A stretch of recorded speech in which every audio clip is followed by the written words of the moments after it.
अवधूत गीता द्वितीयोऽध्याय। श्री दत्तात्रेय अवधूत कहते हैं,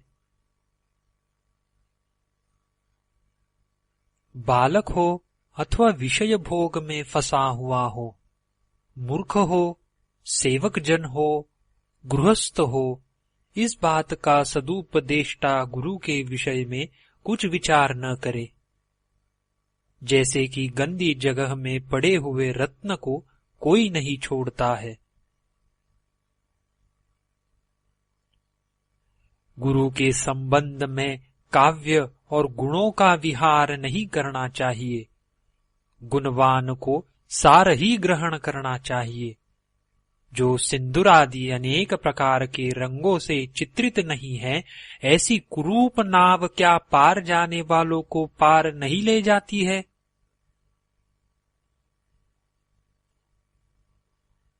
जो कि चलायमान नहीं है, ऐसे परमात्मा ने यत्न के बिना ही सब जगत को ग्रस लिया। वह स्वभाव शांत है और चैतन्य है, आकाश के समान है।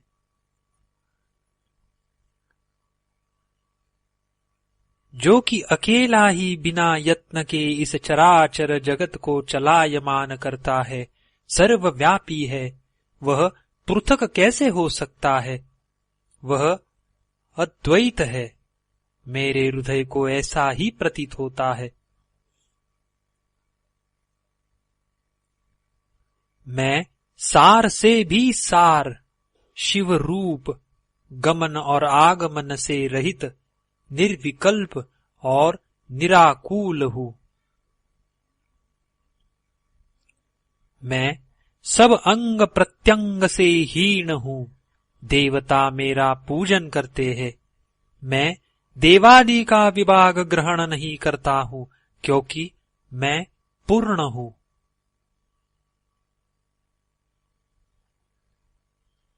प्रमाद युक्त होने पर मुझे कुछ संदेह नहीं है।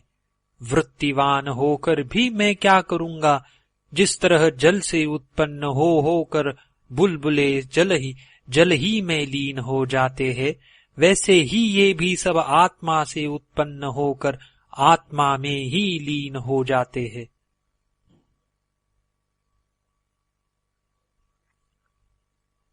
जैसे जल में बबूला पैदा होते हैं और जल में ही मिल जाते हैं, इसी तरह महत तत्व से आदि लेकर प्राणी पैदा होकर परमेश्वर में लीन हो जाते हैं।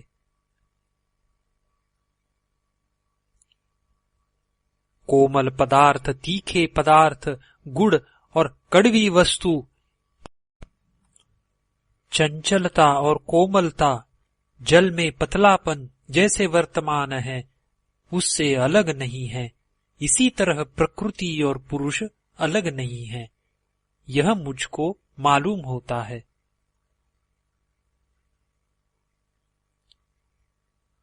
परमात्मा सर्वनाम से रहित है, सूक्ष्म से भी सूक्ष्म है, परे है। मन, बुद्धि, इंद्रिय जहां नहीं पहुंच सकते हैं, कलंक रहित है, जगत का पति है। जिसमें ऐसे गुण स्वाभाविक ही है, वहां मैं किस तरह से हूँ? वहां तू कैसे है? और उसमें चराचर जगत कैसे है?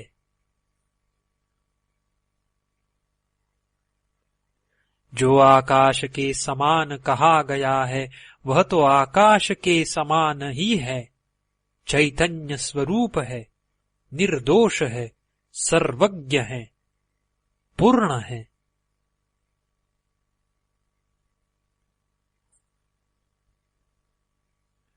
वह पृथ्वी पर चलता नहीं है, हवा में उड़ा नहीं है, उड़ नहीं सकता है, जल से ढका नहीं है, तेज में स्थित है। उससे आकाश व्याप्त है, वह किसी से व्याप्त नहीं है। वह बाहर और भीतर ठहरता है, अखंड है और नित्य है। सूक्ष्म होने से, अदृश्य होने से और निर्गुण होने से योगियों ने आलम्बन आदि जो कहे हैं, इस प्रकार ध्यान करे, ऐसे प्राणायाम करे। ये आलम्बन क्रम से होता है। निरंतर अभ्यास करते करते जब योगी ध्यानादिक आलम्बनों से रहित हो जाता है, तब उस आलम्बन का लय हो जाता है। तब वह गुण दोषादि से विवर्जित हो उस परमात्मा में लीन होकर तदरूप हो जाता है।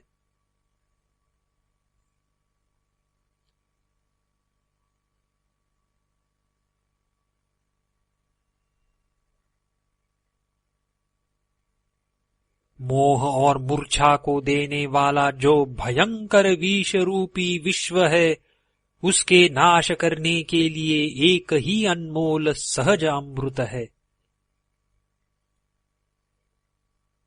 निराकार जो पदार्थ है वह भावगम्य है, अर्थात हृदय में भावना द्वारा ही जाना जाता है और साकार आंखों से दिखाई देता है, परंतु भाव और अभाव इनसे जो अलग है उसको अंतराल कहते हैं।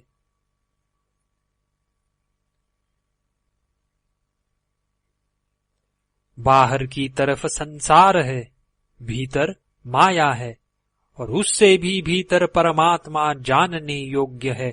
जैसे नारियल तो विश्व है, उसके भीतर गोला है, वह माया है। गोला के भीतर जो पानी है वह परमात्मा का रूप है।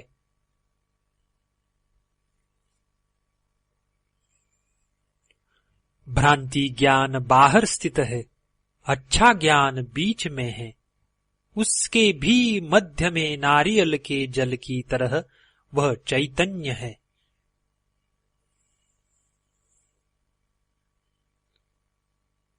पूर्णमासी में जैसे एक चंद्रमा ही अति निर्मल है, वैसे ही ईश्वर को देखे।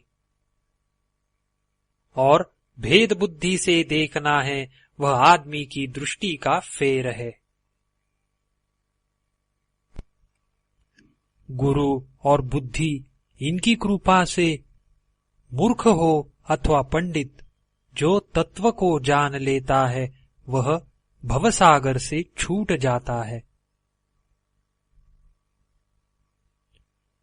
राग और द्वेष से जो अलग हो, सब प्राणियों का हित करे, दृढ़ बोध हो, धीर हो, वह परम पद को प्राप्त होता है।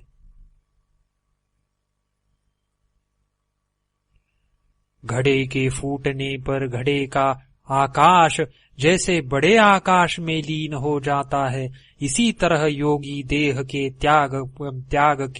त्यागने पर अपने रूप परमात्मा में लीन हो जाता है।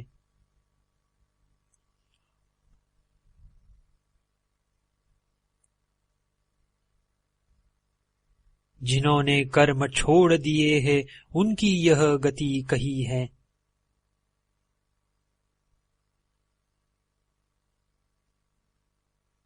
कर्मयुक्तों की जो गति है वह बाईं और इंद्रियों से होती है। योगियों की जो गति है वह कभी कहने में नहीं आ सकती और वह आप से बड़ी हुई है।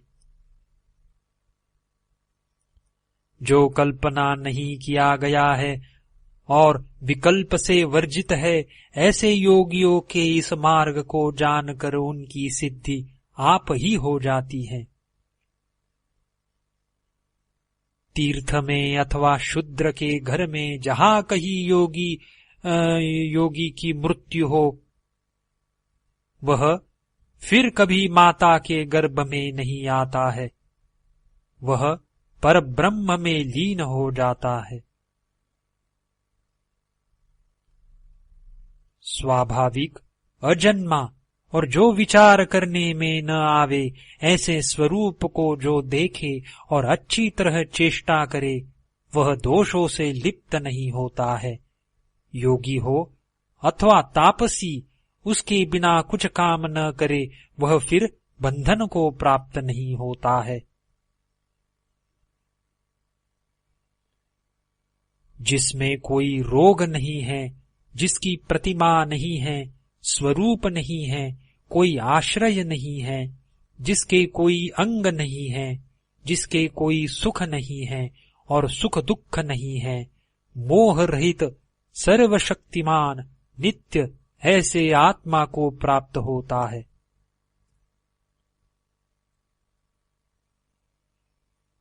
जिसके बीच में न वेद, न दीक्षा, न मंडल क्रिया, न गुरु, न शिष्य, न यंत्र, न मुद्रादिक प्रकाश करते हैं, ऐसे नित्य ईश्वर आत्मा को योगी प्राप्त होता है।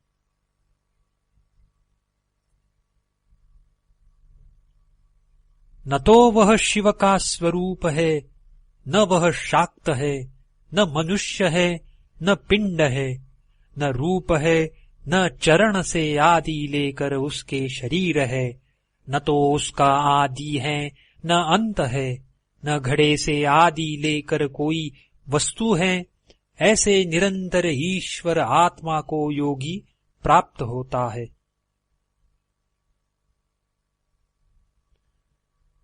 जिसके स्वरूप से चराचर जगत पैदा होता है, स्थित होता है और लीन हो जाता है, जैसे कि जल से झाग और बबूला पैदा होते हैं और उसी में लीन हो जाते हैं, उस नित्य ईश्वर आत्मा को योगी प्राप्त होता है।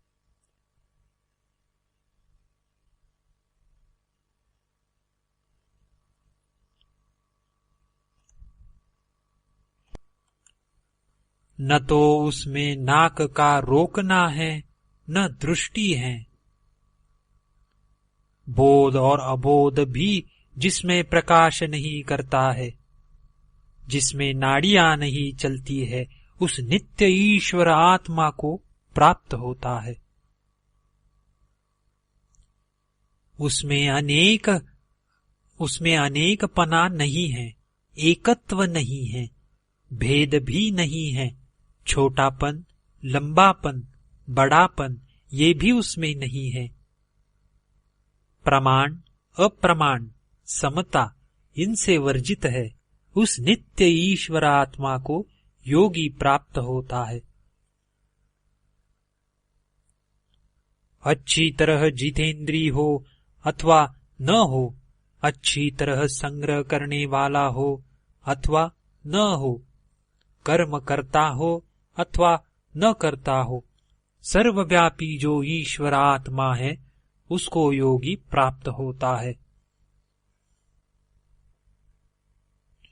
न उसमें मन है, न बुद्धि है, न शरीर है, न इंद्रिय है, न पंचभूत है, न इंद्रियों की मात्रा है, अहंकार भी नहीं है, शून्य रूप है।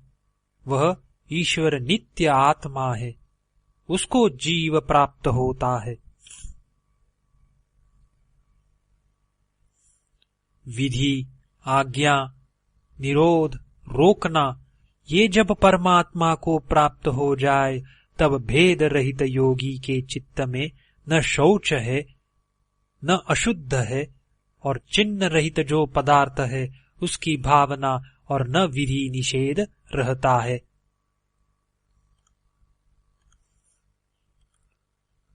जिसमें मन और वचन नहीं पहुंच सकते हैं, उसमें निश्चय गुरु को उपदेश कैसे बन सकता है। इस कथा को कहने वाला जो योग्य गुरु है, उसको यह तत्व समान प्रकाशित होता है। इति श्री दत्तात्रेय विरचितायाम अवधूत गीतायाम आत्म संवित्योपदेशो नाम द्वितीयोऽध्यायः समाप्तः।